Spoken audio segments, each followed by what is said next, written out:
Welcome to Soundtrack Your Life, a podcast about soundtracks, music, and movies. Each episode features a guest and focuses on a specific soundtrack and the personal stories connected to it. Now here's your host, Ryan Pack. I'm Ryan Pack, and this is Soundtrack Your Life. I'd like to thank you for listening today, wherever you are. Today, Tara Giancaspro, a.k.a. Sweaty Lamarr, is our guest. Her latest release is A Little Country, A Little Bit Rock and Roll, and that came out on July 8th. Welcome, Tara. Hi, thank you so much for having me, guys. We're very excited to have you. I think I've been following you since I discovered you on Scott and Tarante's podcast. Yes, my buddy Scott. He has a podcast called "This Is the Greatest Song I've Ever Heard in My Life," and I picked Norman effing Rockwell because I'm not sure if I can curse here yet, and I picked that as my greatest song ever because I went into how much Lana Del Rey is a mess, and I can kind of relate. And yeah, Scott's great. Well, you can curse here, especially because we're going to be talking about Phil fucking Collins today. Phil fucking Collins. Phil motherfucking Collins. Thank you, guys. Oh, thank God. Yeah, I don't have to pretend to be what I'm not, which is a little sewer troll on this podcast. So. No, we are going to be adult and we're going to be contemporary talking about Phil Collins today. I'm excited. So today we are going to talk about the 1999 animated film Tarzan. Hell which yeah. has a Oscar-winning song by Phil Collins. Yes, I just learned that this morning. And weirdly, though, I don't know if, I'm sure you did your research. You seem like smart people, but he lost the Grammy for this song to Madonna's Beautiful Stranger from Austin Powers. What a shame. Which is interesting because now I love Austin Powers. I could have put any of the 3 soundtracks for Austin Powers on this pod. I could have done 3 hours on each. If I ever met Mike Myers, I would fall to the floor crying.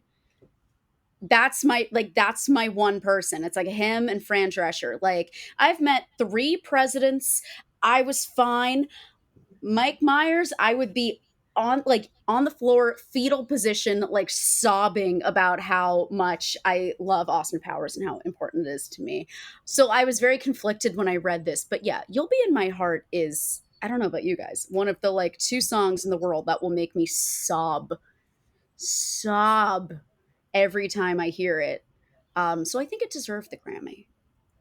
I think maybe it deserved the Grammy over Beautiful Stranger, which feels a little lightweight in comparison.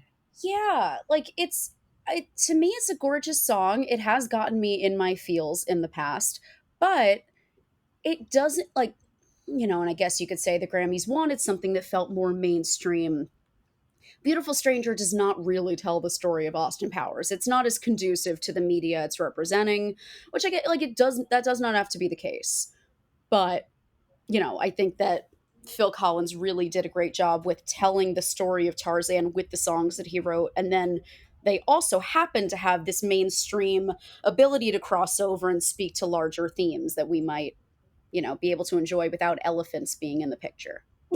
I love a larger theme. Yeah, we talk about that a lot on the show, is how integral is this to moving the story along and how woven is it into the fabric of this creative masterpiece that is Tarzan, right? So there is meaningful connection, I think, between that song and the action of this film.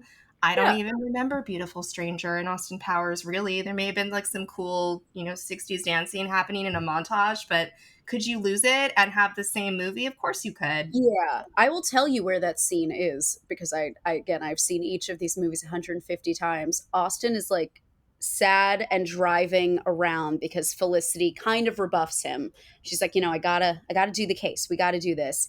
And he also realizes that he's lost his mojo and he can't be with this woman that he really wants. And right when that song ends is when we see Felicity wake up, or I guess she's smoking a cigarette next to Fat Bastard and she has to implant the little probe into his butt. So that's the legacy of Madonna's song. Probes and butts. And honestly, when I think about the Austin Powers movies, I think about Ming T Mike Yes. Myers' Little Band Yeah. with Matthew Oh, Sweet, There you yes. go. or the Burt Bacharach and Elvis Costello cameos, Same. So much Oh, more essential. Way more or the essential. Quincy Jones theme. yeah, Soul Bossa Nova is instantly iconic. The Burt Bacharach of it all, I love too, and I think that the version of What the World Needs Now is so much better in this movie, and it's not available for streaming like anywhere. I think you would have to buy the soundtrack on a CD because I think it's him and I think it's the Posies or something, but they're like they add so much to it, and you can't find that version anywhere. Same until recently with because I just listened to your Josie and the Pussycats episode. Same thing. It was not streaming for years, and they finally just added it because I think there was probably some kind of content acquisition deal, but Right. more likely people realized, like, oh, we all want to listen to this and we all want to do it at karaoke. So please make this happen. I love that you have this encyclopedic photographic memory for Austin Powers. Does Tarzan, the movie that you chose today, does this have the same sort of like, does it loom large in your life the same way? You would think, and yet no. It's very funny. So I saw Tarzan probably when it came out, probably in theaters. I was young enough to have seen it at the time, and I did not like it. So which makes my love of the soundtrack so much weirder. Like I was watching it again last night and I had this sort of Mandela effect moment where I thought we saw like the parents die, and I think that's why I haven't liked it all these years because I think I remember like the tiger coming in and like kind of swiping at them, and you don't really see that. So when I watched it last night, I was like, did they cut this out of Disney Plus? And they probably didn't. I just probably had that Mandela moment. But yeah, I've only seen this movie now twice, and I've listened to the soundtrack so many times. It was better than I thought, though. I found myself, I wouldn't say like I enjoyed it so much more, but now as an adult, you have those moments where you look at the cast and you're like, oh, amazing cast. Great. Okay. I enjoy that more. Like Brian Blessed plays Clayton. Brian Blessed is from Flash Gordon, is this like very campy actor. I was like, oh, okay, I'm having fun with that. And me at 8 would have been like, evil guy. Like, there's not much that are really thinking in the nuance of Brian Blessed's vocal performances. But yeah, I feel like I've come around to it a bit. It's not my favorite Disney movie though. Yeah, when I called it a masterpiece, that was me exaggerating. Tarzan is fine. It's fine. Yeah, that's how I felt about it. Like it's fine. Minnie Driver in anything is delightful. So Sure. you're getting that. And as I was watching this, the most impressed I was with anything was like how perfect she was for this. And I was like, why didn't she do more romantic comedies? She had that sort of klutzy, slightly awkward, every woman girl next door thing in the performance she was giving in this. And then, she's just a great dramatic actress too, and I think she nailed all of her beats. But yeah, this movie is fine. I'm more of a Beauty and the Beast person in terms of what I would sit down and watch. I guess as a 30-year-old, I haven't watched it recently. So yeah, I think it's better than I remembered it being as a kid. I really didn't like it. I thought it had that like sinister energy, like Anastasia has Rasputin, Mm. and he's really scary. And I Sinister energy. Yeah, that's a good way to describe it. Yeah, like Tarzan has the sinister energy of Sabor, which by the way, the name feels a little questionable. Sabor the tiger, Sabor is Spanish for flavor, and I'm like, was this Disney acting a fool again? Maybe. Maybe, a little problematic Disney moment. Wouldn't be the first time. Yeah, exactly. Wouldn't be the last, unfortunately. But yeah, and then, you have the sinister energy of Clayton and like, you know, white colonizer bullshit coming in to steal our furry primate friends. This movie has a sinister energy that I didn't love, but it also like didn't go deep enough into that in a way. So yeah. I don't love Tarzan the movie, but I appreciate it more now as an adult, which is a weird thing to say. And I think the Disney studio appreciates it because it stopped this cold streak of animated films not debuting at number one. So between Pocahontas and this film, they had The Hunchback of Notre Dame, which I think bombed as far as Disney animated films go. Mm-hmm. They had Mulan, which was number 2 to the X-Files movie. And then there was Hercules, which I think I constantly got this movie and Hercules like confused. Like which I thought Hercules Really? did. Yeah, well, I know they're very different movies, but for the longest time I thought Phil Collins did music for Hercules and not Tarzan. I Oh, tend to conflate them a little bit too. I think they have similar animation styles, although Hercules is like a much less sinister energy. Hercules is sort of like silly and campy and funny, yeah. and I think has this like weird cult following now. I think what's hard to embrace about Tarzan is that, like you said, it's like the story is not really that kid friendly, but at the same time, they don't go deep into how problematic some of those themes actually are. So Phil Yeah. Collins is there to just be like, it's okay, everything's fine. I really think this movie is a Phil Collins vehicle because I don't think it's a Tony Goldwyn vehicle. No. I don't think it's a Brian Blessed vehicle, and I certainly don't think it's the Rosie O'Donnell vehicle. I think she's done some better work, but of course, like I kind of love Rosie. I've kind of come around to being like, oh, Rosie's great. I didn't really watch her as a kid, but Yeah, what's she doing? I still think of Rosie like flinging koosh balls somewhere. she's writing like poems against Trump and stuff. Like that's the last thing I remember. She would be on Twitter like writing like anti-Trump haikus, and I'm like, okay, go off. I think, That's yeah, support that. Yeah, go off, Rosie. that's great. Yeah, it's kind of shocking if Hercules didn't do super well because I think it had everything that you would need. It had a male protagonist, it had a woman protagonist. So as kids, there was something everyone could enjoy. You have Daniel DeVito, the king, who should be in every movie. Like Alan Tudyk is in every Pixar movie. Yeah. John Ratzenberger too. You need Daniel DeVito in basically everything. I would watch him in Doubt. I would watch him in Call Me by Your Name. He could replace Army Hammer. Fine. I would watch him in Mamma Mia 3, Here They Go, for some reason again. I put him in everything. But yeah, Hercules, you can't really beat that. You've got great performances. It's not too scary for the kids. Because, But like, it's scary Hunchback now of because Notre James Dame. Woods is in it. Yes. Oh, God. The creep of all time. Yeah. Retroactively sinister energy. Oh, the worst. But yeah, like I think of Hunchback, which also like good music. I haven't really listened to that one again because that one is super sinister. Yeah. Frollo is like the ultimate incel. It's not great and it's scary and there's racism and it's just no. Mm-hmm. I get why that one wouldn't have done well. I definitely still had some Esmeralda like action figures as a kid.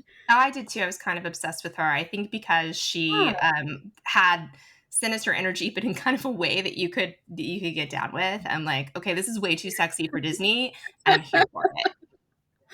Yeah, she was cool. I definitely had all of the like the little guys from McDonald's or whatever. McDonald's and Disney is such a dangerous combination.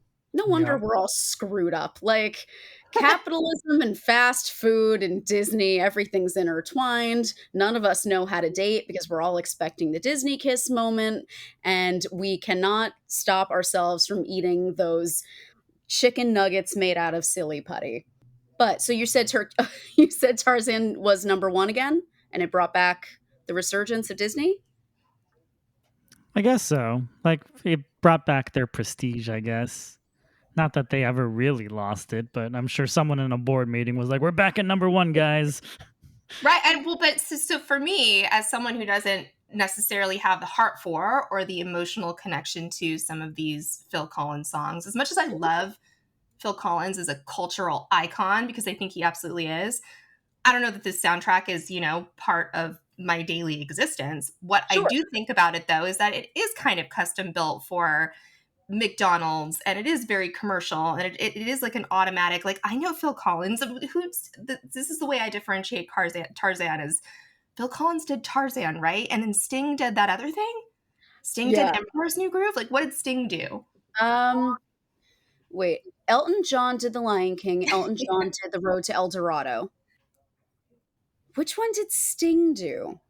Which one did Sting do? Because I could have sworn Sting has some claim to a Disney movie too. But the fact that we have to question it at all is like, I think a testament to the power of Phil Collins? Because I always remember, oh yeah, Phil did the songs for Tarzan.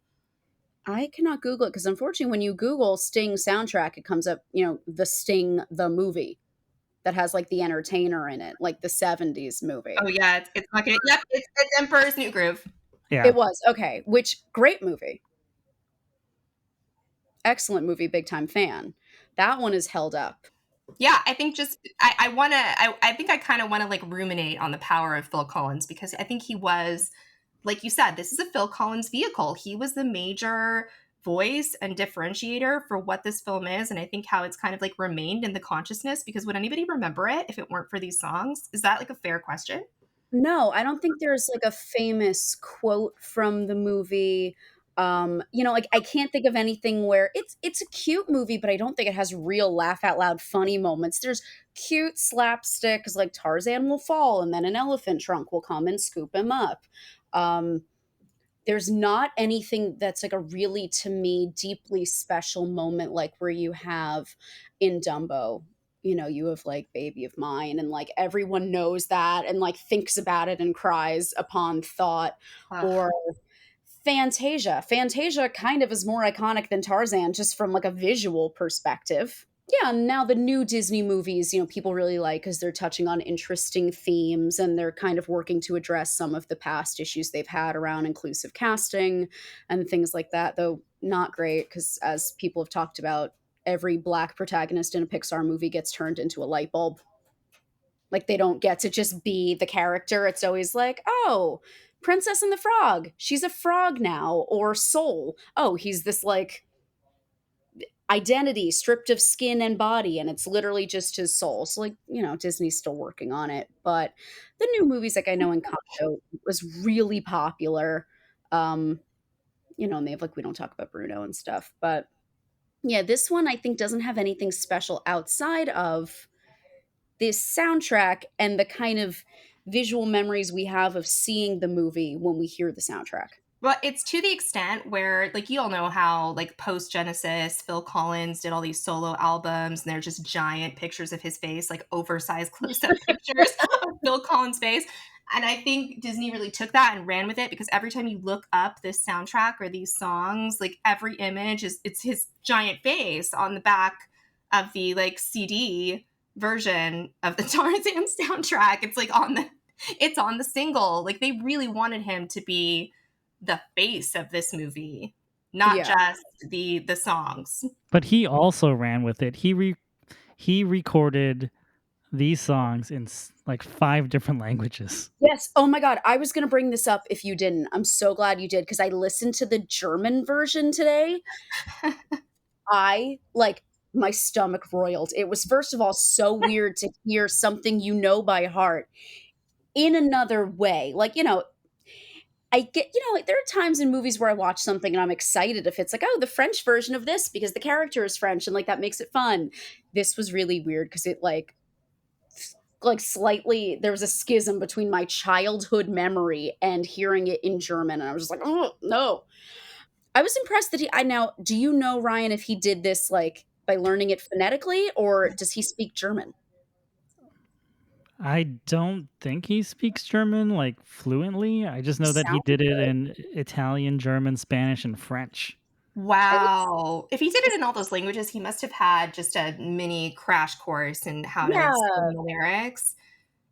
He sounded pretty comfortable. I listened to, I think, Spanish, Italian, and no, I listened to French, Spanish, and German this morning. Weird morning. There's no Rosetta Stone in 1999. Oh, touche. There was what was it? What was the guy? Muffy? What was the? You know what I'm talking? Muzzy. Muzzy. I remember the commercials for Muzzy. Muzzy. I'm just picturing like Phil Collins sitting with like small Lily Collins, and they're just watching Muzzy together. And Phil Collins. Yeah, is like, Muzzy was like Duolingo in the 90s. For those that are too young to understand. Yes. Yeah. Yeah, I was watching We Don't Talk About Bruno in Korean and just having like a really big laugh about it. But it's not the original actors. Like this is Phil Collins singing in 5 different languages because he believed so much in the product. I think that's what it is. I really think, there's the famous tweet it's famous to me because I think about it like once a week, but it's this person who said, Phil Collins didn't have to go that hard on the Tarzan soundtrack, but he did that. He did He that for did all of that. us. And it's true. The intensity that this soundtrack offers is really, I think, what makes it iconic and what people really love. It's like, it's not just simple, pretty music. It's boom, right out the gate. Like Strangers Like Me is so loud from second one. You're just like, what? Like, did I miss a soft intro? No, it's just bam. You're just like, oh shit. Okay, great. All right, we're in this world now. We're in this song now. That song also weirdly like a little sexual. And I don't know if that was intentional, but it might have been because he needed like a crossover hit to like certainly land on the radio. And from what I saw, it did chart on get charted in adult contemporary. So you're sort of like Michael Bublé of it all, like those charts. It was up there, probably, fighting with Josh Groban's first single. I like that Yeah, you're reverse engineering this, though. Like, which part of it do you find kind of vaguely titillating? I want to know. okay, well, I don't find it sexual to me. Like I will say, it's not on like boner jams. Like my, No, I feel like it's not sexual to me. I don't find it sexy. I'm just pointing it out. I just feel that, whatever you do, I'll do it too. Show me everything and tell me how. And this is like his moment of like flirting with Jane. I'm like, that seems like that's talking about some mutual play. Okay. I feel like there's an intentional message here. And we know Disney sometimes gets weirdly sexual, like Little Mermaid has the like secret priest boner, which Oh, yeah. I maintain is true. I have seen that movie because, when you're a teenager in like 2003, we're like, oh, we have this on VHS. We're literally going to go put this in right now. Oh, So I yeah. remember doing that. The boner is there. So Disney has its little freak moments. But I think that song's a little freaky. Fair. When you recite the lyrics, divorced to Phil Collins singing it, it does sound kind of freaky. And Phil Collins is like a weird sex symbol. Like he was kind of seen as like a sexy guy in the 80s. And I will say, we would not allow that today. I think we've sort of regressed. Like, I guess the best example we have of like an unconventional looking guy who has this like sexual sex icon thing is kind of Ed Sheeran, because I was on Tumblr in 2013 and I saw some dirty ass stuff about Ed Sheeran. There is fan fiction out there. Now, I did not read this, but I saw the titles and I was like, okay, wow, all right. I think he wrote Shape of You as like a nod to those girls who were talking about the shape of his body. But I think that's like the best we've done. You kind of have to look like 90s Brad Pitt to be like touted as like a hot person in movies now. I love that anybody with Phil Collins' hairline and just, general lack of bone structure could be considered a sex symbol just on the strength of the emotions that he conveys through his music, What I'm saying, like you had these people and you would have these guys in these 80s like one-off, one-hit wonder songs who were like aggressively balding, super dad bod, did not dress well, and were like seen as the hot guy. I mean, like Billy Joel landed Christy Brinkley in the 80s. Frasier had his own spin-off show. I feel like Frasier and Niles are also an example of this phenomenon. Like maybe our moms just needed some, thinking women's hotties. Well, I think also in the late 80s, we had like the Golden Girls and Empty Nest. And on MTV, you still had like Neil Young like debuting videos in prime time. It's the Traveling Wilburys. Yeah, no, it's true. I think like we were maybe more comfortable with more maturity, but now I'm thinking of like those memes where you're like, how old was everybody on Cheers? And everyone was like 25. We just thought they were 50. There's a difference of presentation for sure. It's always funny. So I'm a huge Frasier fan, and I like to the point where I'm a moderator on the Frasier shit posting Facebook group. Like I am a Frasier fan. Are you outing yourself right now? No, it's like it's a known thing. I get people quantity. messaging me and they're like, someone turned Martin into like an ACAB figure again, and I'm like, okay, I agree, but I have to make sure this doesn't get like doesn't get too spicy. Too abusive in the comments. Like I need to make sure that we're all on the same page, but not too far. John Mahoney is famously dead, and we will let him rest in peace, and it will be fine. But yeah, it's always so funny on Frasier. Like, all of these women are like, "Oh, he's so sexy, Frasier. Oh my God. Like, I love his weird receding mullet. Like, like they love Frasier." And I'm like, I've seen Kelsey Grammer in person. He is good looking, but like it's not that deep. But But yeah, come on. Yeah. nowadays, maybe you have Ed Sheeran, who is not seen as like conventionally sexy by everybody, but like his fans are into him. And you have like Seth Rogen, who gets a rom-com here and there. And that's about it. So I love that Phil Collins back then was like embraced as this sexy guy. I kind of think he is. I'm like, yeah, good for I see it. I understand it. I But think yeah. that he was feeling himself too. Like, Yeah. in his lyrics, he was feeling himself. Like, he was not a stranger to, like, a gauze moment or a smoke machine or any of those kind of like super dramatic Harlequin romance novel like tropes that they would stick in music videos back in like the 80s and 90s. Like, I mean, I Can't Dance by Genesis is like a huge flex on his part, right? Like, Yeah. I can't dance, but women are still going to fling themselves at me. yeah, he Yeah. wouldn't sing Mhm. that if he felt bad about it. Yeah. So, and I have no idea what his ex-wife looks like, but him and his ex-wife made Lily Collins. So the ex-wife must be gorgeous, and like he must have bagged her. So, Yeah, I think we can all do the math on Lily Collins. yeah. Good for this man. But yeah, Disney, I guess this was their approach to get, and I mean, I would love to know what you guys think about this. Like, do you think that was their approach to make these movies more appealing for adults, to bring parents into it? Because as a kid, I certainly didn't know Phil Collins. I think it was definitely a way to make more money off this movie. Because people would buy the soundtrack. Yeah, like parents are more likely to buy it for their kids because it's one of their favorite artists making the songs. Right. I That's think now and then Disney is hyper aware of the fact that their soundtracks become phenomenons just as much as the movie does, and sometimes take on a whole life and stream of revenue of their own.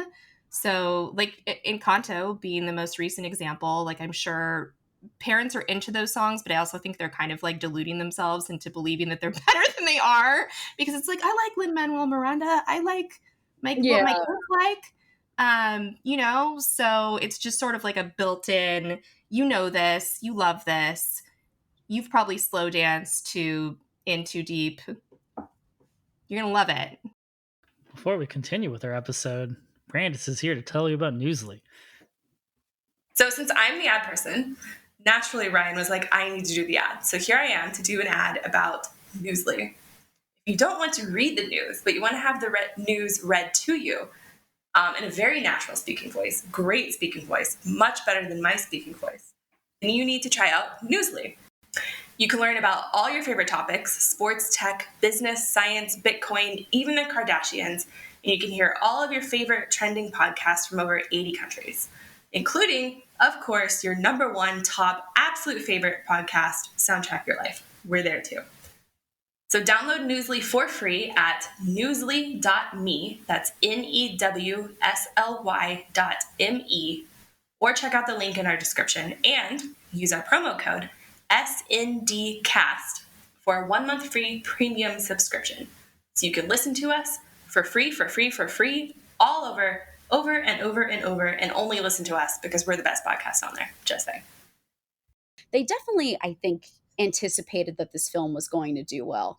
It was very saturated in the culture, even though, as we said, there's not like an iconic line. The only iconic character is Tarzan, because he was already this popular thing. It wasn't a new story, it wasn't a new character. And this one also, strangely enough, was the one that made it to be a Broadway musical. And why is that? I mean, again, I think maybe it's just the strength of the songs, but not necessarily the strength of the story. I almost feel like Tarzan is it's not quite a blank slate, but you can do what you want with it and around it. You can dress it the way that you need to dress it, whether it's Broadway or it's an animated film. It's just, it's kind of malleable. I did see it on Broadway. I went with my cousin. And again, I was kind of confused that I went because I did not enjoy the movie, but I did enjoy that soundtrack. And what they did was they made it really visually interesting. The scene where Tarzan's parents, jump ship and they wash up on shore, the stage, they had a backdrop that was the sand and the shore, and the characters literally climbed up the stage. So that was very interesting. Instead of them crawling out from stage right or stage left, they crawled up the stage. There were big tarps that would drop down that Tarzan would like come down from the top and land on. They had him swing out into the audience like the chandelier from Phantom of the Opera. Like they made it very visually interesting because yeah, the story is just not there, and I actually feel like Phil Collins is writing a lot of the story of this movie. He's giving it emotional heft and depth, right? So yeah, because you're completely right. I think for Broadway, it's like, think of the set pieces. I Yeah. completely get that adaptation. Like for a Disney film, it's kind of middling, I think, for a lot of reasons, but the story is definitely just not as charged. There's something about it that kind of is a little flat. I think maybe the reason for that, and it seems obvious, but I've not really had to think about it until now. Tarzan, half of the movie is him acclimating to speaking in the human language, and his language with the humans we see is very simple. It's Jane stay, and then we get his moments of depth when he's communicating with his family.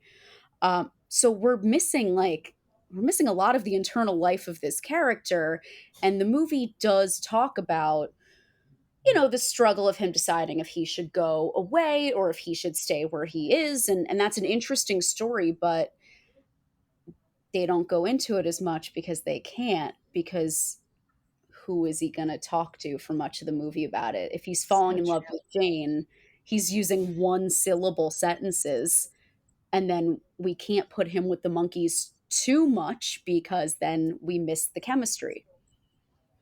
True. I also feel like it's just kind of criminal that Brendan Fraser didn't voice him. Who cares if he was already Encino Man and actual Tarzan? I love Brendan Fraser in anything. I was just berating a friend of mine last night to watch The Mummy because he's never seen The Mummy. I was like, please watch The Mummy. What is wrong with you? Why? Yeah, and Brendan Fraser was actually really good in George of the Jungle. Yeah, that's where he ended up using these talents. Like he auditioned for the film, he didn't get it, and so he was like, I guess I'll just be George of the Jungle. It's criminal that he wasn't in this. And again, I think it would have given it a charisma and a charm and a specialness that it just maybe doesn't have. And that's just, no knock on the other voice actors, because I think all Disney movies have spectacular voice performances, but it just would have been maybe more fun, because I think you end up with a movie that like kids can't really get down with or relate to, and adults are frustrated by because it doesn't go deep. Yeah, I get that, because when you look at Tony Goldwyn in this, you're like, he's fine. He's fine. He sounds maybe a little too like classy. I don't know. There's something. And Brendan Fraser has like a really nice speaking voice. It's deep. It's super rich. But I think it would kind of make more sense. You're right. That charisma would be there. I think him and Minnie Driver would have like a gorgeous vocal chemistry going. Also, something that seems really confusing: Glenn Close as a gorilla. We were going for some kind of, Jane Goodall. I don't know what they were going for. I don't know what they were trying to reach. How did they also make that pitch to her? How'd that conversation with her agent go? So you're going to be a gorilla, but it's really a story about mothers. Yeah, that's what I can picture. It's really a story about motherhood. And Glenn Close also, by the way, seems like the most delightfully weird person. Everything I've ever read about her, I'm like, oh, you have a wild life. So she was probably just like, yeah, I want to be a gorilla. Great, fuck it, let's go. Probably like showed up in a gorilla costume just to like get into it. I think she takes her craft seriously, even if it's not a serious role. And she did a beautiful job. It's just super, like, as I was watching this, like, this is Glenn Close voicing a gorilla. And I can't tell you who would be a better gorilla. Like, I wasn't sitting there thinking like, oh, who should have done this? Bernadette Peters. Like, I can't think of anyone who would have been a stronger choice, but it's very weird because we see Glenn Close as this very elegant woman. Same Yes. thing with Judi Dench. If Judi Dench was voicing that gorilla, I'd be like, interesting. It's like same energy as Judi Dench in Cats. It's like, this might be a little bit beneath your station. Oh, Cats! You wouldn't know this, but I have hosted rowdy screenings of that at the Alamo, so I have seen Cats 6 times, largely No. against my will, but in the service of comedy. No, I couldn't even make it through. I got about 3/4 of the way, and I'm like, I don't do stronger drugs, but I think I'm going to need them for the last part of this movie, and I just couldn't make it happen. I was Yeah, looking at my own cats, angry at them for being cats. Like, that's how bitter I was. I did it entirely sober, all 6 times. Whoa. Yeah, that's Mm-mm. yeah. I really do feel like I deserve a Purple Heart for that, and I have written to President Biden about it, and he hasn't gotten back to me. No reply? Whole thing. Yeah. No reply from Joe.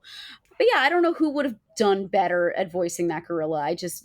If I was sitting in like that's my thing. If I'm sitting in the casting room and I'm someone at Disney in 1997 when this was, starting development, I would die to see the list of people that was include, who is it? Was like Tori Spelling on the list? Did they want to go for like the Teen Mom? Like who was on the list? Honestly, my brain just gets more elegant. Like it's like, Tell oh, me. angela Angela Lansbury. I was like, she wouldn't do this. Angela my Lansbury, but I mean, God. she was in Beauty and the Beast, so, Tasha Redgrave. Yeah, give me all of these. Like Julie Andrews. Like no. Emma Thompson. We do love Emma Thompson on this We podcast. love an Emma Thompson moment. Okay, Emma Thompson, I actually think would be great. I know it's kind of crazy because now we're going in a fancier direction. But Emma Thompson is just so charming. She Just is, everything- and that's what I mean. Like, there's sort of like a missing charm element or something. It's like, I want somebody a little more self-deprecating. And I think Disney must have been somebody behind the scenes. Some of those suits must have been, no, we're going to need a highbrow Tarzan. Well, let's go with highbrow elephant. So they ended up casting Wayne Knight, but only because Jeffrey Katzenberg stole Woody Allen to DreamWorks. Wait, so Woody Allen would have been? Wait, The elephant. No. I'm very glad. I'm very glad to learn that Woody Allen is ever supposed to be in something and not. That delights me to no end. That's wild, though. That would have tainted this movie beyond belief. It would have tainted it down to these Phil Collins songs. I think that's just terrible to think about. What a terrible thought exercise. Wayne Knight is not in the movie a ton, but I think if Woody Allen was in this movie, it would have become the Woody Allen show. Dude, do you guys remember Ants? Do you remember? Yeah, Ants? that's what he got. Unfortunately, yes. So That's what he was exported into. Yeah. Okay, so because he became like a DreamWorks entity and he wanted to go make Ants, which is too disturbing for me to even think about. It's locked in some terrible vault in my consciousness. Let me correct you. So Jeffrey Katzenberg, who started DreamWorks with Spielberg and Geffen, Yes. he wanted Woody Allen to do Ants so bad, they agreed to, I think, distribute the next 4 Woody Allen pictures. What? Good sweet Lord. Like it was a package deal. Like, we'll do your next 4 movies if you do Ants with us and leave Tarzan. Did they want, like, what market were they trying to tap into by getting Woody Allen in this? The Frasier market. In this, No. Woody Allen in this children's movie as a general thought process makes me wonder if there are a bunch of people who were on Epstein's Island that we don't know about at the DreamWorks studio. Because hearing that now, you're like, oh yeah, that just doesn't feel right. Why were they so adamant about getting this man in this children's movie? I don't like it. You know who would have been a great gorilla?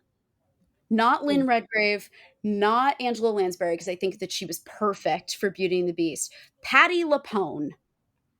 Yeah, sure. But also motion to put Patti LuPone in everything. So, and Patti, we could have gotten like a bigger "You'll Be in My Heart" because it would have been like "You'll be in my," like she would have done the whole like Glenn Close did a lovely job, I will say. Her version of the song is very, like, it's very pretty. And I've heard Glenn Close sing here and there, and I think she really does have like a lovely voice. But we could have had a real showstopper from Patty, which would have been a nice, like it would have expanded Kala's story. Yeah, I no longer care about Glenn Close. I just want more bars of your Patti LuPone version. Yeah, I think it should have been like a Broadway queen. So there could have been a nice moment for her.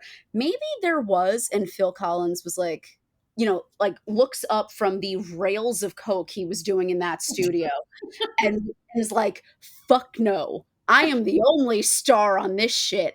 And then went back to doing all of those blessed rails of coke that brought us this delicious soundtrack. Blessed rails of coke.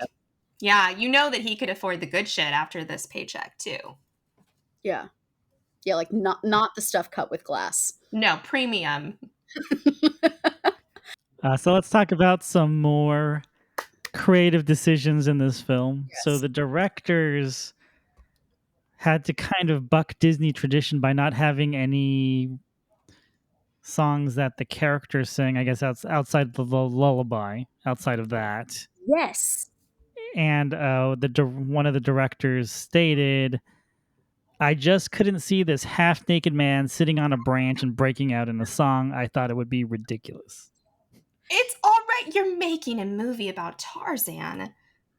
And then they made a musical where Tarzan had to sing. So I guess they changed course on this. Yeah, that's true, because that doesn't happen. Is that the only Disney movie where that happened, Ryan? Because I'm thinking of modern stuff. They sing in Princess and the Frog and Frozen and Encanto. That might be the only one. No. Well, Toy Story? Well, Toy Story was Pixar, so they can get away with being different. Yeah. Yeah, that's so interesting.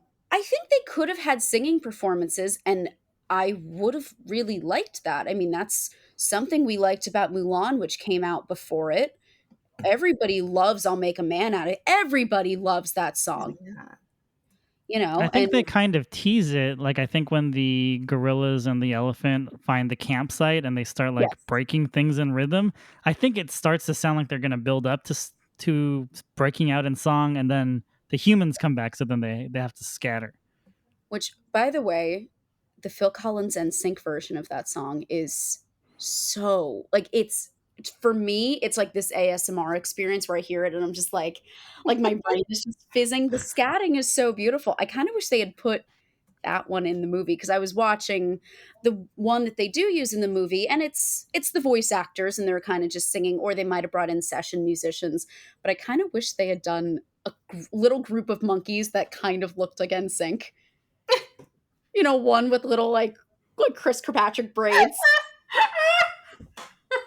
And like one that looks like the father of the group, like the guy with the AARP subscription, like a little Joey Fatone. I think that would have been really fun. I'm absolutely dead at the idea of like a Chris Kirkpatrick. Like they could have done something like that, and it would have been really cute. And like I think now, I mean, they wouldn't have known this, but now with our nostalgia obsession and the way that we are obsessed with music from this era, we'd all be like, oh, we love the NSYNC monkeys. They might have not been popular at the time, but they would definitely be popular now. And some like deranged Etsy shop would have NSYNC monkeys t-shirts. And now that deranged Etsy shop owner is going to be me, because I'm going to make these, even though I can't draw. I mean, honestly, though, like if anyone had that vintage piece, you would be just like minting money at this point. Like, so hindsight being 2020 and all, but fuck, that would have been. Yeah. Yeah, that's the thing. Like, they could have brought this into the movie. Ryan, I'm glad that you brought this up, because I think these characters really could have sung. There could have been some interesting songs. And then you could have also brought in the Phil Collins songs to fill things out. And I think there could have been a pretty satisfying blend. Like, again, you have the little NSYNC trash in the camp. Maybe Justin Timberlake gets one little line and it's like, oh, featuring NSYNC, which kids would have loved. Of course, we would have been so excited to go see the new like NSYNC project. And then you would have had these really special moments that led us into the heart and soul of the character. Like, if Tarzan was able to sing a song, that would have given us more of that sense of who this character is, because he could sing it in his own language sitting in a tree. Like, yeah, he could have sung that song about like basically like Am I Man or Am I Muppet from the Muppets movie. Yeah, and you know what? Like, I think it just comes down to them not wanting to take risks and take bolder choices that were more interesting creatively and that pushed it a little bit. Somebody was asleep at the wheel, I think, during the making of this thing. Also, if there are any Disney executives listening, hire Tara because she has really good ideas. Like, really good ideas. Are you going to make a Tarzan 2 by any They did, chance? which They I haven't did. seen. Did? They did like Tarzan and Jane. I think it's like it was Ooh. like straight to video. Oh, one Yeah. of those. Yeah. Does Yeah, it count if it's straight to video? and it's not the cast. Like it's a totally different cast. Yeah, I just feel like that's half points or something. If you're going to Yeah. properly make a Tarzan 2, call Tara. The other shame is that Minnie Driver is a fantastic singer and has made music. So she could have very easily sung a song. I think Brian Blessed could have had one of those Jeremy Irons style moments where you give him a song that he really has to act more than sing. Like, Be Prepared is incredible. Yeah. Like, incredible. And we could have done that. We could have had the dad, who I think the actor is named like Nigel Hawthorne, which doesn't even seem like a real name of a person. It's like it should be like a British mascot on like a can of refried beans. Like, it's not like that doesn't seem like a real person. Mind you, Nigel Hawthorne's. Yeah, like these are like the fancy British beans. He could have done a song that was kind of more speaking than singing, because I think he was great. I actually think he was really great. He jumps into the water at the end to follow Jane back to, the wilderness, and he just goes, "All right, toodle pip," and he just says toodle pip, and he jumps in, and like his delivery on it is perfect.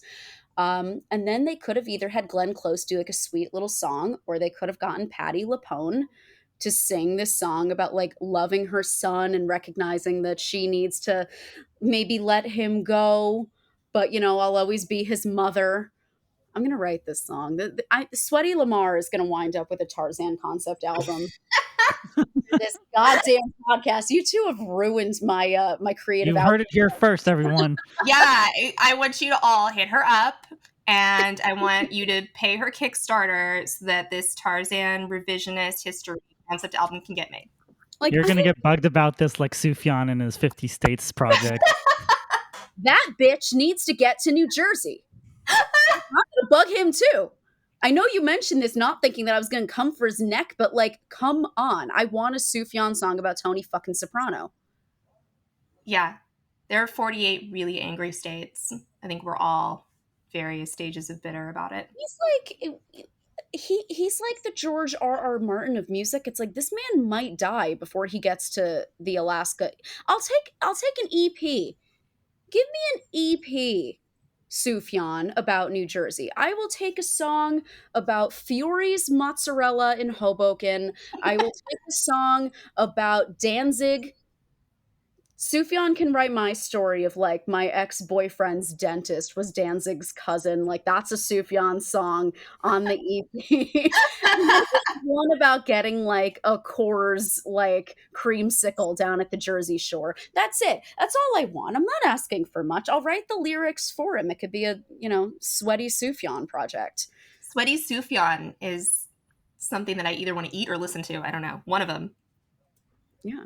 Or like Sweat too. It's like Richard Simmons with like really like sad Sweating with the Sufjan? Yeah, Sweating with Sufjan. And it's just us, and we have like our emo ass songs about unrequited love, and we're just like gently just like bending our knees and swaying to the rhythm. Yeah. So I'm gonna write this. I had a 3-year schedule set up of releases. My full length, my next EP, but I'm clearing the slate right now. You did hear it here first, and I will be writing "I'll Always Be Your Kala" from Kala to Tarzan. I love it. This leads me to the question that I've been wondering this whole time. Well, since we scheduled this, I'm like, what is your favorite song on the Tarzan soundtrack? I think it is "You'll Be in My Heart," because now I love Strangers Like Me. I genuinely think that song whips ass. I think the two worlds, like, all I want to do is have a bunch of my drunk friends screaming Two Worlds at each other at like karaoke night for my birthday. That's the song I want. I've had moments where people have sung songs to me in life, like I had at my Sweet 16, they sung Can't Take My Eyes Off You by Frankie Valli, and like my girlfriends brought me in a little circle and sung it at me. Like I've had these cute moments, but I really just want someone screaming Two Worlds in my face, drunken at karaoke. But You'll Be in My Heart is one of the like two songs in this world that will make me cry almost every time I hear it. And the other is Rainbow Connection because I am a Muppets devotee. And it's a Fair. beautiful song. I learned that it was actually like written from Phil to Lily Collins and I guess her siblings as a lullaby. And Really? yeah, I just when I was googling this, it like came up. You know, she was on like James Corden or something, and she was like, "Yeah, that's like Dad wrote that for us." And then I don't know if he brought it into the movie from there or was working on it around the same time, but it might have been something he was singing to the kids for years, and decided that he could put in this movie, which I think is really cool. Like that's a really cool thing for her to be able to see that and feel like her dad is kind of singing that to her. I think that's really sweet. But yeah, that And that song is explains why he went so hard at the soundtrack. yeah, this was a love letter to his kids. I love that. Um, it's a beautiful song. Both the little Glenn Close version that we hear and then the full version that he made for the soundtrack. It's sweeping, it's epic. I think the lyrics are really simple but so strong. Like don't listen to them because what do they know? We need each other. Like it's just a lovely sentiment. I can kind of picture myself to this day having some deeply emotional confessing moment, like to the person you're in love with. Like you can kind of hear that in the background. It's, and I guess it's cheesy, but I love it and I will stand by it. The other person is like, is this Phil Collins playing right now? Honestly, like there are a lot of songs. If I had to have the say anything boombox moment, if there was someone I was in love with and like, I had to do this, but I really think You'll Be in My Heart would be on the top of my list. And they'd be like, "Ooh, baby, your music is not cool." And I'm like, "Yeah, that's true." But Yeah, but you know what? Love is not cool. And I think that is what I really appreciate about Phil Collins is that he kind of brings you to that place of emotion that says like, yeah, when you're putting your heart on the line, like it's not like a super dope cool place to be. There's no pretense about it. Like this is just how I feel. And so I think that's what pings with people. I think a lot of songs of that similar era, like even if you want to get like real about like Celine Dion, right? And oh, I some of the love songs that Celine. were really popular in that same space of time, I think they all kind of hit similar nerves with people. And I think again, like Phil is just kind of like he's an underrated love songwriter. There's a whole This American Life episode where this girl breaks up with her boyfriend. She's like super hurt about it. Yeah. And she ends up in this spiral listening to In Too Deep like over and over and over again. And so she Okay. takes this pitch to This American Life and is like, I want to write my own love song. I'm not a songwriter. I'm not a singer, but I want to learn how to do it. I feel like it would be cathartic for me. And so they end up like hooking her up with Phil Collins, like patching him in like via phone. He's there with it's such a great episode with his like British accent, like kind of walking her through what he thinks are kind of like the central tenets of how you write like a love song when you're in pain and how that Oh song my came God. out of like his divorce. And it's just, it's like real shit. I have to listen. I have to listen to this because I am a songwriter. So that would be deeply interesting to Yeah, me. it's super cool. And then at the end, she works with a bunch of actual musicians and they kind of lead her through the process of this is how you create a song. And it's really great. But Phil Collins is the impetus for that. He's the catalyst for that. He ends up kind of inspiring her to do this thing and to get through her breakup. So like, what can't Phil do is what I'm That asking. that is beautiful. I'm deeply jealous of this woman because I started making music during the pandemic. Like it was a pandemic hobby gone woefully awry. Um, and I just had to teach myself how to play the guitar and stuff by like watching videos of people trying to do Nico Case songs. So I'm very jealous of this girl, but I'm happy for her, I guess. I guess. I guess mostly Yes. I'm Like envious. Phil Collins got to teach her songwriting. I just had to learn by writing like a bunch of songs about various ex-boyfriends and hoping that they rhymed and hoping that people weren't just like, oh, she needs a straight jacket, which by the way, my straight jacket has to be black and has to be leather and it might need to have the Danzig logo on it. And you know, and this is just, I'm putting that out there now for anyone who does hear my music off of listening to this and go, oh shit, she's crazy. No, I respect and appreciate a person with range to say, like, actually, I want a Danzig straitjacket, but also I want a boombox that plays "You'll Be in My Heart" by Phil Collins. Oh yeah, I'm a mess of genres. I've been told this my whole life. They're like, you know, people will see like what I do in one night of karaoke, and they're just like, "Who are you?" And how many like? There's this Buck Henry poem, and it says, "I contain multitudes, and some of them need to get the fuck out." And I'm like, "That's me. That's me. Too much shit rattling around in here. That's me." I love it. And back to the boombox. I mean, you're just swapping out one Genesis guy for another. Mind blown right now. You're either getting Peter Gabriel or you're getting Phil Collins, and that's all the boombox plays. That's it. That's fair. Yeah, I think that's totally fair. Can you imagine Peter Gabriel would be so weak on this sound. If they gave it to Peter Gabriel instead, it would be like just it's like Salisbury Hill. It would just be so this movie would be forgotten. Nobody would ever remember this movie. They would just be like, oh, the really gentle one with, you know, where the lead performance is kind of dull and there's some pretty like watercolor looking seascapes. That one, It comes down to power ballads, I think. I don't know that Peter yeah. Gabriel has it in him to, churn out a consistent bank of power ballads. Not the way Phil Collins does. Yeah, In Your Eyes would not have the same impact in this Tarzan film. It wouldn't really ascend the material. He's more of a hunchback guy, I think. Such a burn. Feels like a burn. I don't know who would have done like Hunchback of Notre Dame didn't have like someone who was a really like a big name doing the soundtrack, right? I mean, they had Alan Menken and Steven Schwartz. Did they have that big like pop song though over the credits? Did Hunchback get that treatment? I'm looking at the soundtrack. I think they got All for One. You're lying. R&B group All for One recorded the song for the end credits of the North American English release.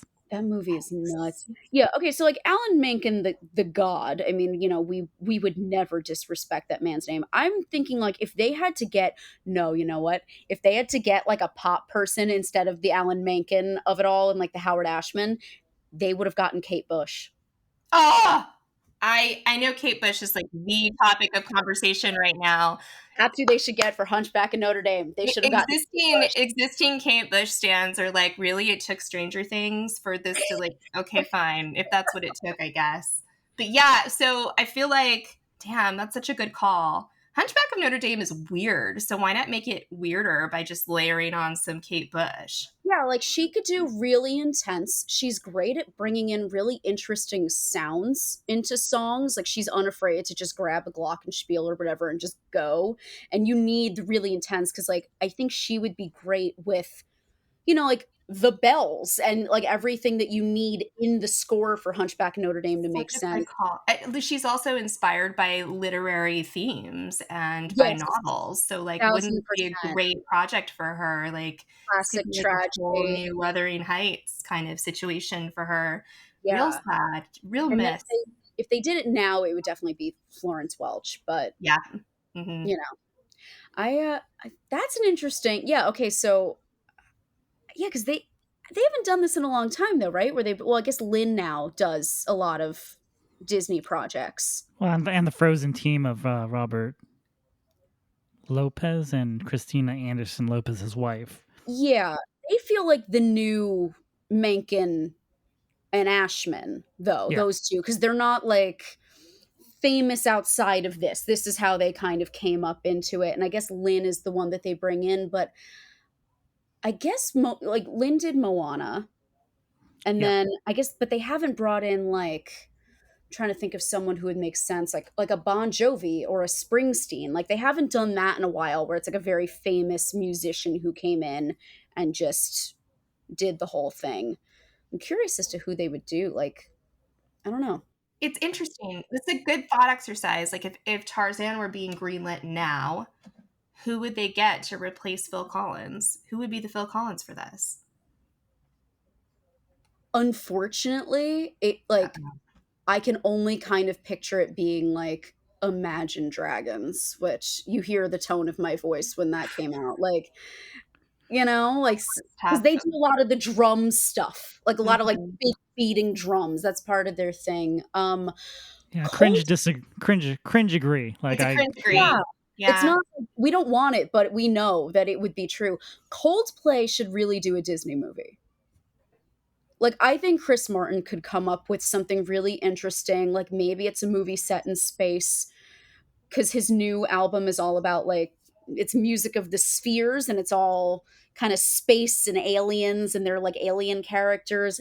I think they could do a really interesting score for a movie. I think they could make it really feel alive and epic and elevate it. And They're good answers. Prince should have done one. Ah. And wait, I have questions for you guys, if I'm allowed to ask questions in turn. Oh, can I first do a quick suggestion for a new Jungle Book? Yes, please. Oh, yeah. Vampire Weekend. Oh, I'd watch that. Oh, that's cool. That. Yeah. Yeah, because they love that sort of like Paul Simon kind of like lightly African beat inspired thing. Yeah, that's perfect. Cool. And wait, has Paul Simon done any of these?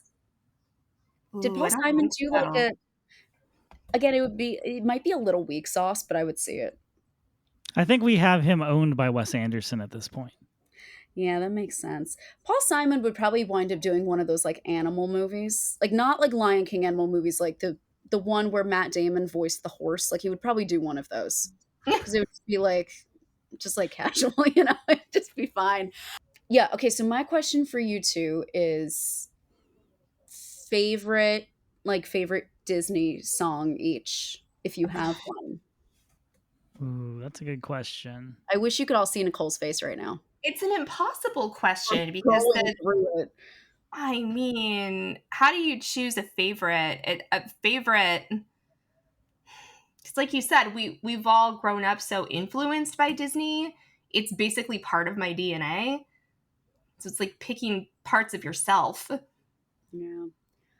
I don't know, Ryan, do you have an answer? And is it influenced by things that your kids love, or is it things that you're nostalgic about? That's what I'm curious about for you, especially. I think I think it would have to be nostalgia. So I'm torn between Circle of Life and A Whole New World. Both great picks. Mm-hmm. Certainly unimpeachable to me. The Circle of Life, like the Broadway version, really gives me chills.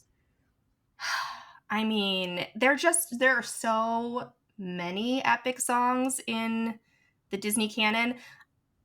I guess maybe there is part of me that wants to say Part of Your World from Little Mermaid. Perfect. You know, because I think like every little girl went through a phase where they're like, yeah, I'm going to sing that. I'm going to sing that for my choir audition in 7th grade. Like that, you know, it's just pure, like it takes you there, like fantasy. I am going to tell you my top 3. I mean, besides, well, I guess You'll Be in My Heart is one. I'll Make a Man of You from Mulan, because like anybody, it's just the best. Honorary mention to I Won't Say I'm in Love from Hercules, because that song again just rules. And the Cheetah Girls version does also rule. And have I listened to it within the last year as a 30-year-old person? I have, and I will own that. But maybe my favorite, that's not You'll Be in My Heart, is Jerry Orbach's Be Our Guest. Wow, that's a sleeper hit. That's a surprising choice, because it's like not a main character song, so I feel like a lot of people wouldn't pick it. Why is that one of your faves? I'm realizing I didn't do it intentionally, but I'm realizing that I lied before, because the third song that will make me cry, and I don't understand it. I've been on a date and this happened. Be Our Guest makes me cry. And I don't know why. I don't know if it's just because I'm Italian and I love food that fucking much. I don't know. But I remember seeing Beauty and the Beast on Broadway, and I was pretty young. And it's a fantastic production. I hope they bring it back. They really do incredible stuff. But I remember, like, at the end, it's that final swell of Be Our Guest. And there's a staircase, and like all of the silverware is just like doing a little showgirl kind of kick down the stairs. And I think I just got so swept up in like the beauty of what I was watching that it kind of made me like emotional as a kid. And then I went to see it at the Paper Mill Playhouse a couple of years ago, I think like right before the pandemic. And I cried again. And I told the person I was with, I was like, I'm going to cry. Like, you need to understand that this is going to happen and I'm going to cry. And I full on did. And I've listened to it a couple times and I get that like heart swelling feeling if I've heard it. And then I hate the Beauty and the Beast, the live action one. I wrote the most scathing review I've ever written about any movie at the time about it. I hated it. And I like Ewan McGregor in the way that we all kind of like have to, because him and Hugh Jackman, like by law, you are mandated to love. But I hate the Be Our Guest from that movie. It's the like only time I've heard that song, and I did not have this incredibly loud emotional response of just like, I love this song. But it really might just be because I'm Italian and I love I love that you're just like, no, I just am Italian. I like when people are accommodating and have a lot of food. So this is my jam. Yeah, it's just something about like the swell of the song at the end. And like Jerry Orbach, the king, may he rest in peace, really nails it. Really, really goddamn nails that song. Also, wait, which Disney princess are you each?